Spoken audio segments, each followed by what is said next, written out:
Lorri Molnar. She is our beloved broker here at Keller Williams Capital Partners, and I want to thank everyone for tuning in to the first Conversations with CAP Partners.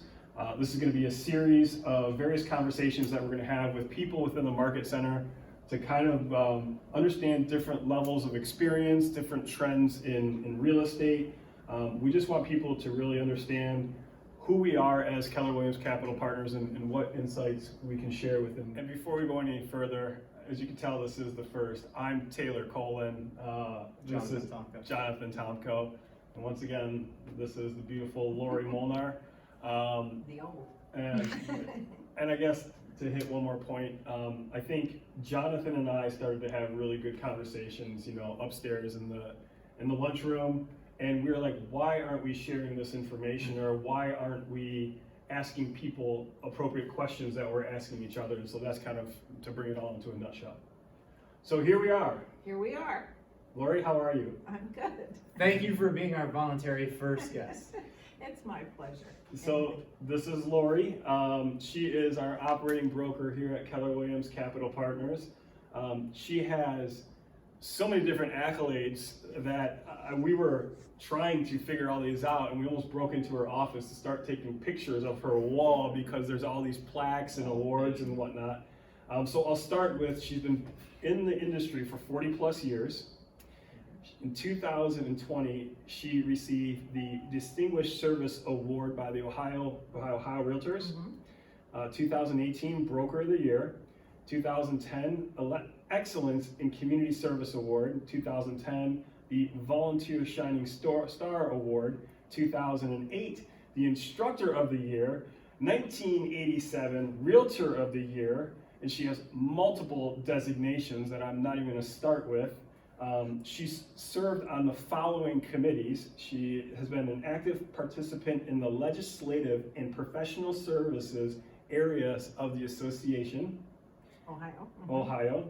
The MLS Board of Directors, the Broker Advisory Council, and the chairhead of the Grievance Committee. I need water. And lots more than that, but that's just a few. Well, do you want to add in? Well, education for 20 years, and I am still on professional standards, so I get called for the no-no hearings, and serve on the hearing panels when people don't do what they're supposed to do.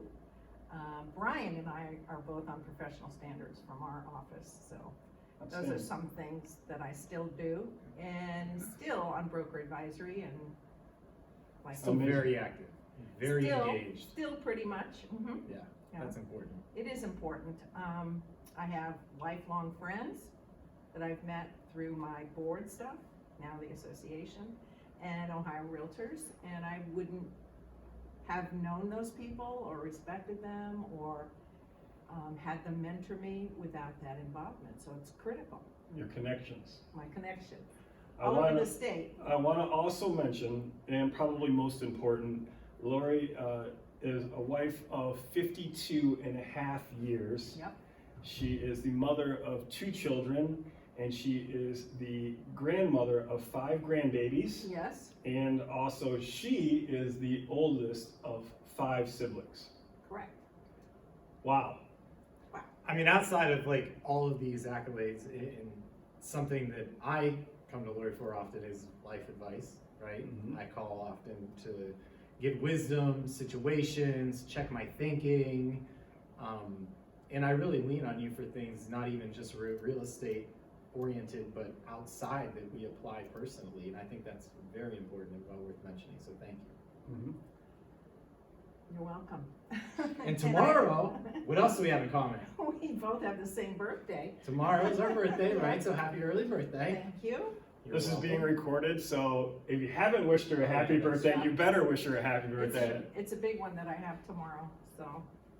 Another year wise, another year round. That's Right. okay. So let's get started into our questions. Jonathan, why don't you fire away with a couple questions that we thought might be relevant to her wisdom and experience. So, who is your favorite agent at Capital Partners? I'm just joking.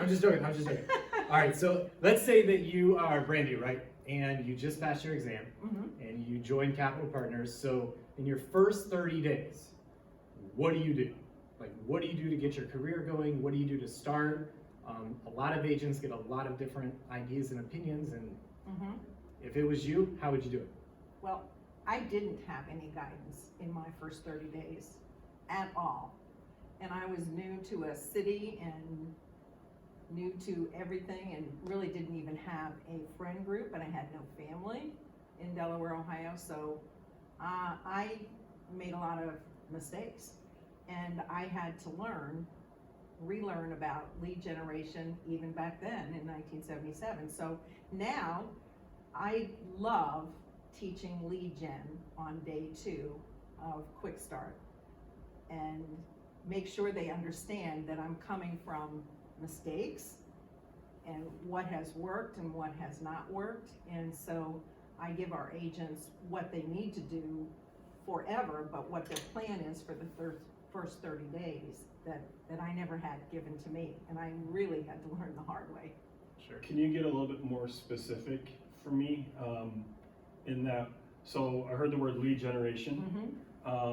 An agent comes in the office, they take your Quick Start program of lead generation. What are you telling the new agent in the Quick Start program?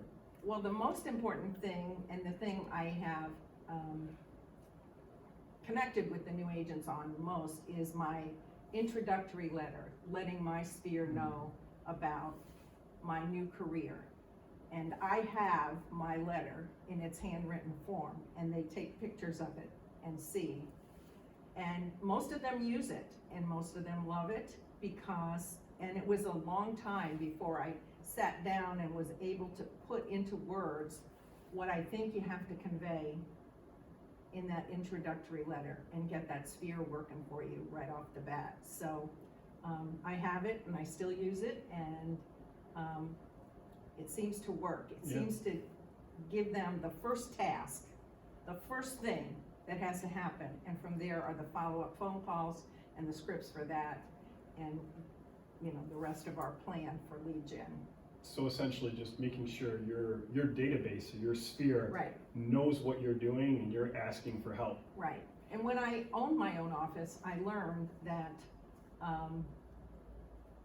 people are task-oriented if they have a plan. So I asked them to come to if I invited them for a second interview with me, I asked them to bring 200 names, addresses, and phone numbers. And if they didn't get hired. And everybody that did was successful. So I learned something about that. So giving people, and our coach now, Josh, is task oriented, and it separates, it's the accountability piece, and it's gotta happen. So that's like the fundamentals, right? The fundamentals over time haven't changed, okay? And when you give somebody that task, but the byproduct is they learn how to figure it out. Right. They don't have 200 and they want to work with you, and they're gonna figure out how to do that, right? How That's to step edge it, one. right. Exactly. Right. So I think kind of leading into the next question, right? We went through this intro about your accolades, and rightfully so. And one thing that I noticed is you've held so many different positions. Like, you've been an agent, you've been a manager, you've been an owner, you've been a broker, you've been in leadership, you've been in the committees. How do you stay motivated?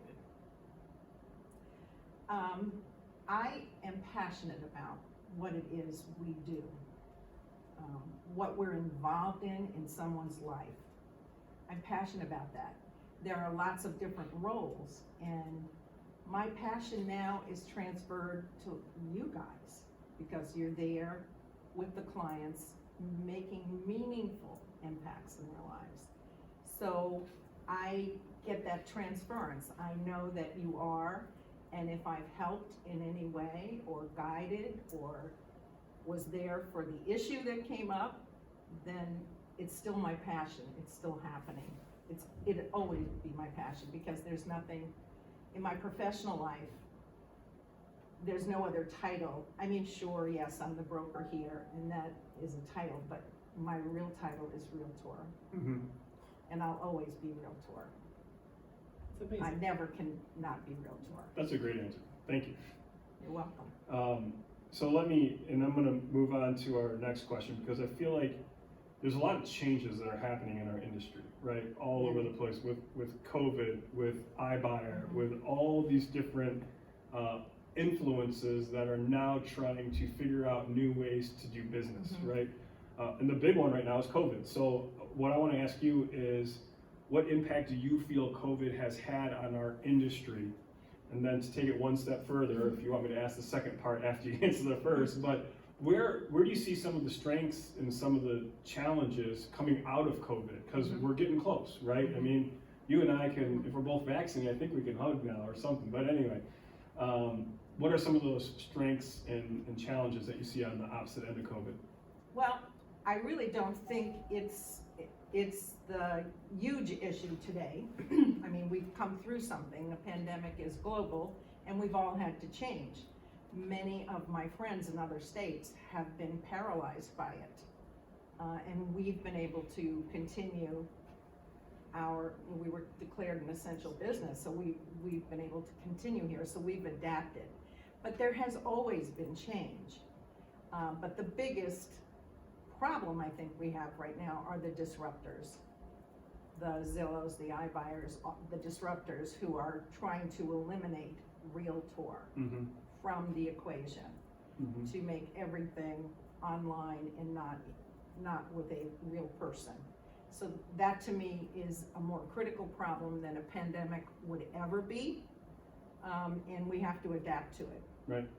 So how do we adapt to it, right? Because a lot of people may know this or may not know this. The CEO of Zillow was the CEO of Expedia, I believe, or Travelocity, and he did a good job at disrupting the travel industry. Eliminating travel agents. Right. So now they're trying to essentially do the same thing, right? So how do we one, prevent it, and how do we work together to overcome that?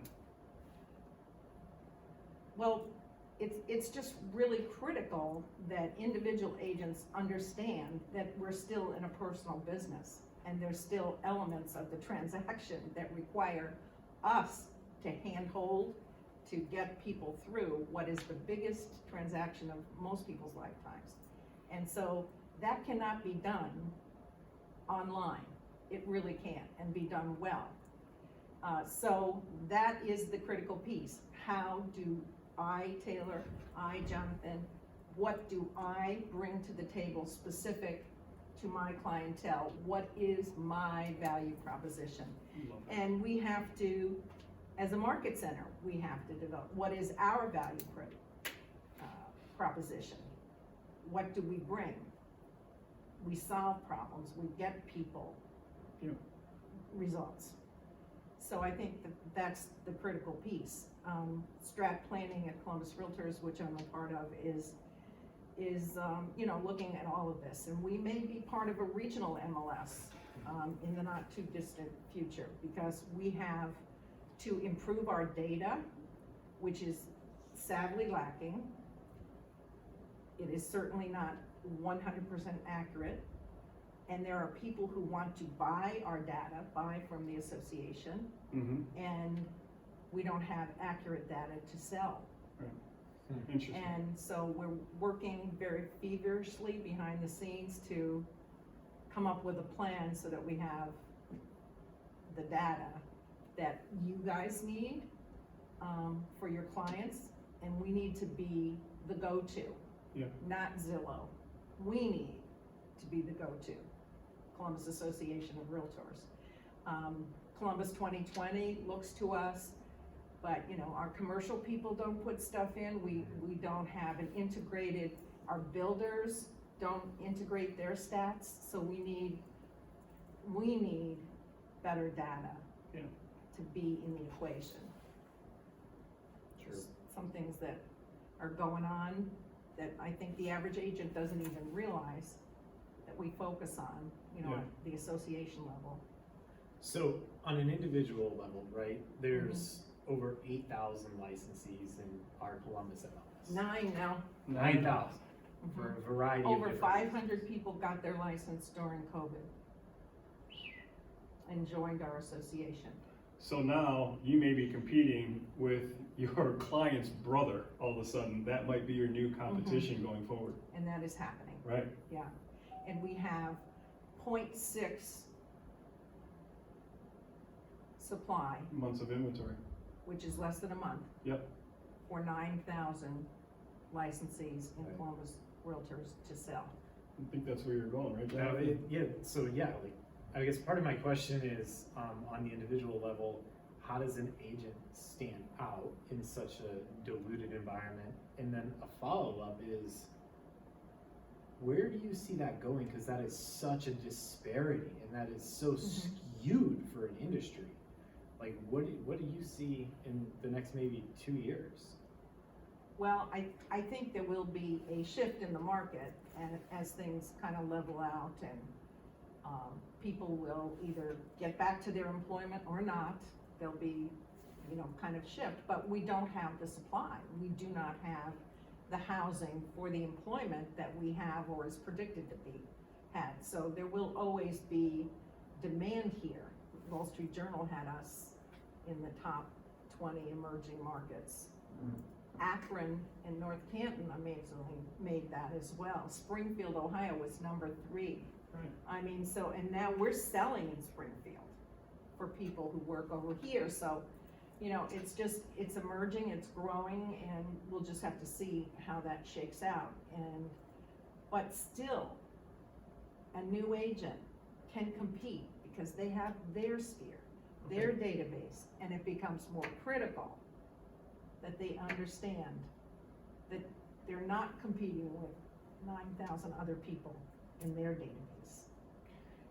You said a word, and I wrote it down and put 3 exclamation marks behind it, because we've had 3 different topics so far, right? We've talked about the iBuyer, we've talked about the lack of inventory, and we've also talked about how do we communicate to our sphere that we're now realtors and we're new into a market, right?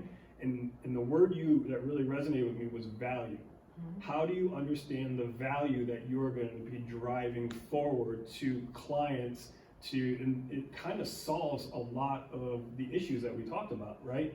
Like, your client or your sphere wants to know that you're a realtor and the value you're going to bring to them, right? And if they feel confident that, they're going to give you the listing and they're not going to go to the experience stage. Right, because they know you. And the iBuyer as well, right? As long as we're communicating value to the client and they understand that we're going to be the true fiduciary for them going forward, they'll understand that I can't sell this through Zillow. I can't sell this through Redfin or a discount brokerage, right? And so if you're the realtor and you're writing that letter, what are some of the value propositions? What are some of the things that you are telling your clients that you're doing differently than everyone else in the industry? Well, I think you have to convey that you have training, you have coaching, you have mentors available, you have a broker who is available, you have the tools to get the result the buyer or seller wants. You have those. Plus, you have a relationship with them that you need to build on. All the qualities that you have will make you a good realtor if you are genuinely interested in the people, not the house.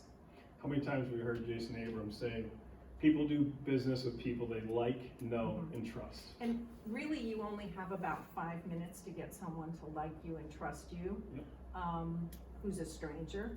I mean, there's not time for the warm-up.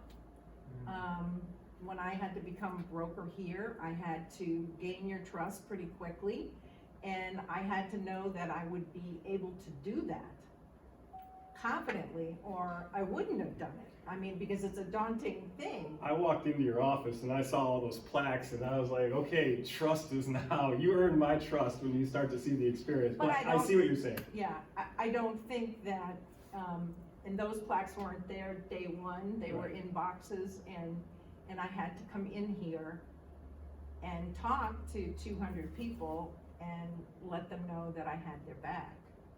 And, that's what you have to do on the front line with your buyers and sellers. You've got their back. Right. You've got to get that conveyed. Absolutely. So, as our broker, right, you have a resume that you could be a broker anywhere, virtually. Well, maybe. I don't need to toot my own horn, but beep beep, right? Yeah, absolutely. Well, I mean, everybody would love to have you know, I think it's one of the biggest competitive advantages that makes this office special and somewhere that is completely unlike anywhere else that you could walk into. And it's for the reasons that you just mentioned. Somebody who has the experience, the credibility, the resume, but has your back. And unfortunately, somebody may not understand the value of that until it's needed. But we are gracious enough that we have that, and we have you. So knowing that you can kind of do whatever you wanted right now as a passion project, what is it that makes you stay and love and choose to show up every day at Capital Partners? I love what I do. I absolutely love what I do. If you walk out of my office and your question is answered and you move on, that is a great day for me. That is, and I go home and I'm exhausted because tomorrow I'll be 75, but it's a win. It's just, it's what I need to do. As long as I still can, I will do it. There will be a day when I can't, I know that. We'll all retire. And we'll all move on and we'll be all good. Right. But it's just what I have to do. What I have to do. It's great. I love it.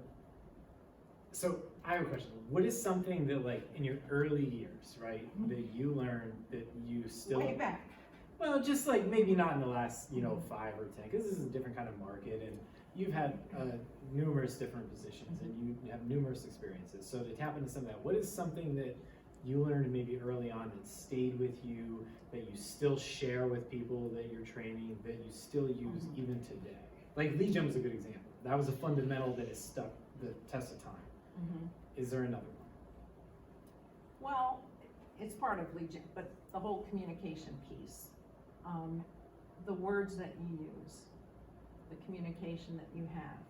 You learn some skills over time. You learn what works with people, what doesn't. I'm a great student of body language and watching people's reaction. And when I speak, at the market center or whatever, I do watch for reactions and I'm conscious of the words that I use. That I think in my youth, I wouldn't have cared so much about that, but I had to learn. My partner was absolutely not skilled in communication skills. He had a learning disability as a child that was never corrected, and so the brokerage was failing because there was not a communicative leader. And so he asked me if I would help with training, 2 years into my career. And I took that on. When I look back on it, I think I rather would have had more time to just be an agent and not step into that role, but I had to save our brokerage. And 1 year later, we bought another brokerage. And then I became a partner. So I knew that it was the communication piece. You have to talk to people the way you come to learn they will hear it. And you're different than you and vice versa. And a real manager or leader or even lead agent on a team or whatever, you've got to understand the communication piece of the learning piece. Some people really have to hear it 2 or 3 times, and other people are very visual, and so so sometimes I think about who it is that's coming in and my posture, where I'll sit talking to them. So I came to learn all of those things, but the communication piece was really important to me because the realtor who sold me my first house didn't communicate with me. We hear that often, right? People Sure. don't have a great experience in that kind of. Then he ended up working for me and life changed for him. But but it's just important that that piece not get dropped, because you may send out an email and think everybody got it, but I know they didn't. So one thing that I've learned in time studying leadership is that there is no argument in your example, right? And I lived that, and I believe in that, and I think it's just so tried and true. But as I'm listening to some of your responses, I hear you say, because I had to, not necessarily because I wanted to, not necessarily because I like to, but it's because I had to. And I know when somebody asks me about you, like the point blank thing I say is Lorri shows up, period. Like that is it. Where does that come from? Well, I am the oldest of 5, and my mother had 4 of us in 3 years, and I was the oldest. And she had no one but me. Couldn't drive 30 miles from her mother, and she just looked at me and said, "Rain,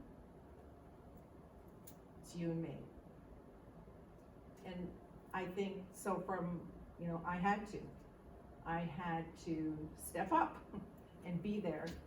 And I always had to, if something was not going right, I had to, be there and do it. My mother had twins. I had one baby at age 3, she had the other. And it just started from there. I think, I just know how much she depended on me.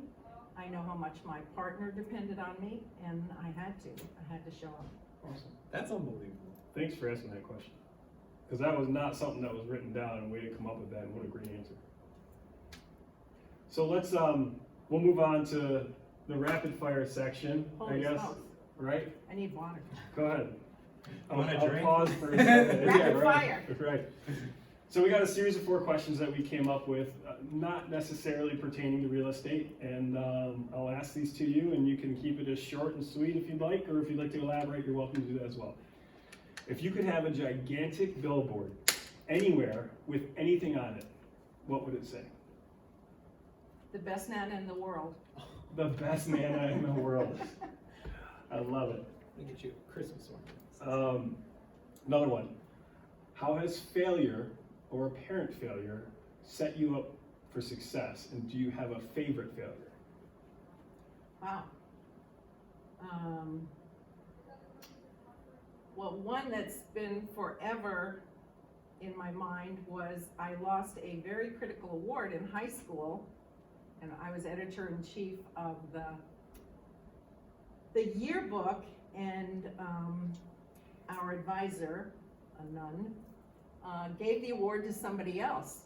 And I had to think about why that happened to me. And I know now why it did, because I didn't have my eye on the ball, on the focus. So that's one of my critical things that I think about, because I always was trying to be the best, and I graduated pretty high in my class. And but failure, I think every time I'd lose a listing, that was, like, what did I do? In those days, we called the seller up and say, why didn't we get it? And those kinds of things. The first time I had to make that phone call and find out why. And one time the answer was because I wasn't a man. So there's been just different things, but I'm trying to think of failing. Yes, I opened a Dublin office that failed, and we had to close it. We had a profitable Delaware office, and we used our profit, and we opened in 1987 in a down market, and that was really hard, business-wise, to accept a failure. Awesome. What is the book or books that you have gifted the most, and why? The Places You'll Go by Dr. Seuss. Oh. Why? Well, because it's very meaningful and anybody can relate to it, and it talks about the journey in life and the ups and the downs and the slips and the lows, the highs, all of that. And my grandchildren, I've read it to them, and they get it when they graduate. And Awesome. Good for you. In the last 5 years, what new belief, behavior, or habit has improved your life? What new belief? Behavior or habit has most improved your life? In the last 5 years? Yep. Well, that's the 5 years I've been with you, so, so taking some time to evaluate each day, some time to myself, as something that I really didn't do as a habit, I have begun to do, because it's really, when you're just doing things for yourself, it's a little different, but when you have to be there for 230 people, you need to understand that you're always gonna make a mistake. And, you know, so I try to take some time each day, whether it's my walk time or whatever, where I just go over in my own mind. Reflection. Yeah. That's awesome. So the last question I have, and you're welcome to ask any others, but what's the one question that we should have asked that we didn't? What do I like to do in my free time? There you go. What do you like to do in your free time, Lorri? Well, obviously, I've had a long and happy marriage for the most part. We've all had our ups and downs, and but spending time with each other, mostly traveling, is what we really like to do. I like to read, but we truly are there for our grandchildren, and we have time with them apart from their parents, and we have time with each of them, so that's what we like to do, is to do that, so. Awesome. Lucky grandbabies. Well, we're lucky to have you. We're Thanks. fortunate. I'm lucky to have you guys too. Thank you very much. Thanks for being our first interview. My too. pleasure, my This is honor. fun. First guess, it's gonna be, we set the bar pretty high. I know, right? This is really. Is there anything we can help you with? Always, I always come to you for help. But So- thank you, I appreciate it, and yeah, our office is right down the hall on the first level. I'm sure Mhm. people can get this type of insight anytime they want. Yeah. Anytime, doors open. All right, You're the best. Thanks again. thank you. Thank you.